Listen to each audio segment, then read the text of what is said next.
આવી ધૂન ચાલુ કરી લાગે.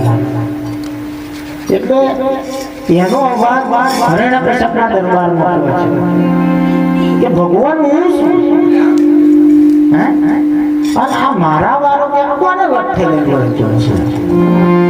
બધાને એવું કહેતો કે હું ભગવાન મારું નામ દેવાનું, જો કોઈ બીજાનું નામ દીધું કાપી નાખે મારે.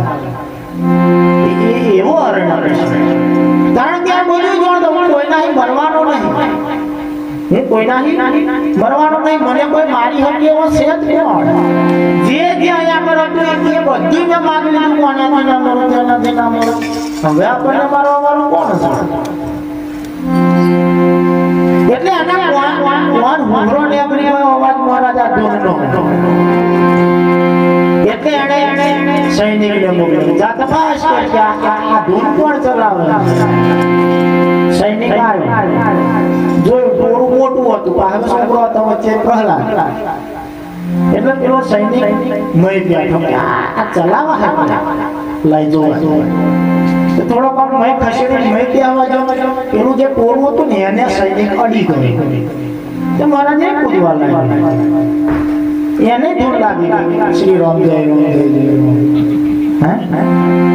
પાછળ પર ધન આયા, પેલો સૈનિક ના ગયો પાછળ, હરણ્યકશ્યપ પર ધન મળે. દાદુ પેલો સૈનિક કેમ ના જોયા હોય? પર ધન આયા, પર ધન ટોરામ બેઠા, પર ધન ચાલુ.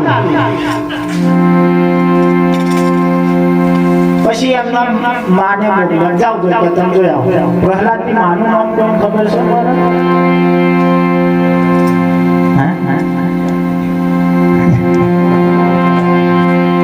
એ પ્રહલાદની માં ત્યાં આગળ ટોરામ જોવા. પ્રહલાદની માં છોકરા ખસેડતી મહી જતી હતી, પ્રહલાદનું પાડું ચાલ્યું, પ્રહલાદની માં નાચવા.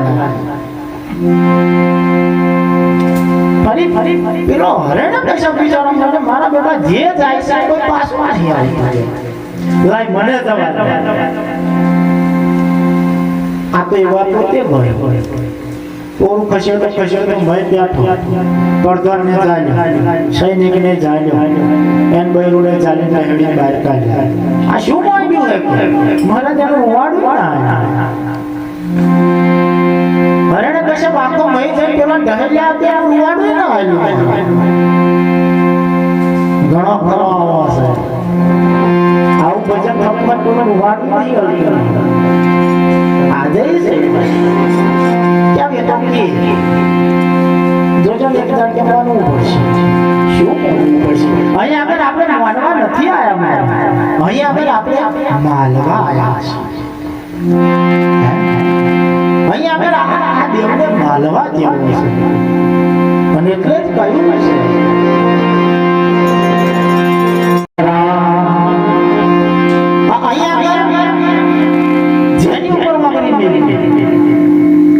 જેની ઉપર તમે ઓગળી મેલો એ બધા જ તમે ઓળખો.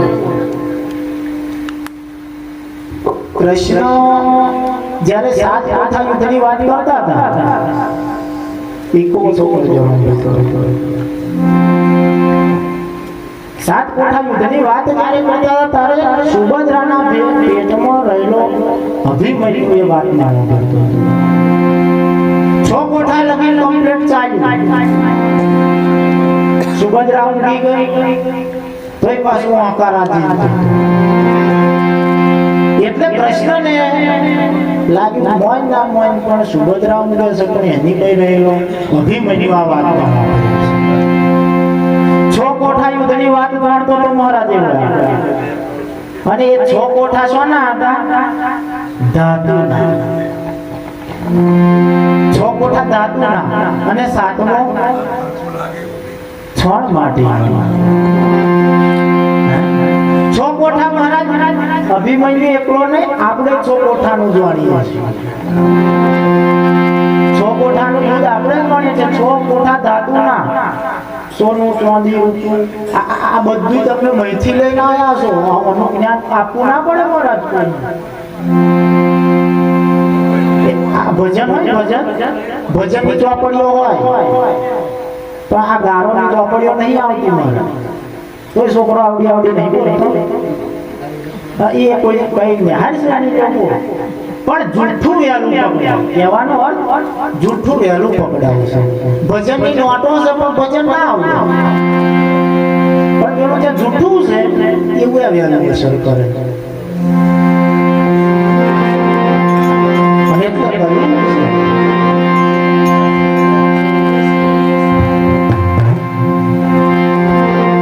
છે તારા યાદ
તમને જો સુધી તમે નહીં જોવાનો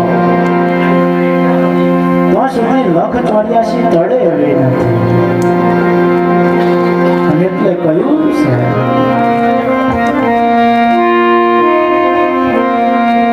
માલધારી સમાજ બેઠો હોય મારા કૃષ્ણને યાદ કરી ભજન ગાવા હોય ત્યારે સદગુરુ મહારાજ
आपल्या हाय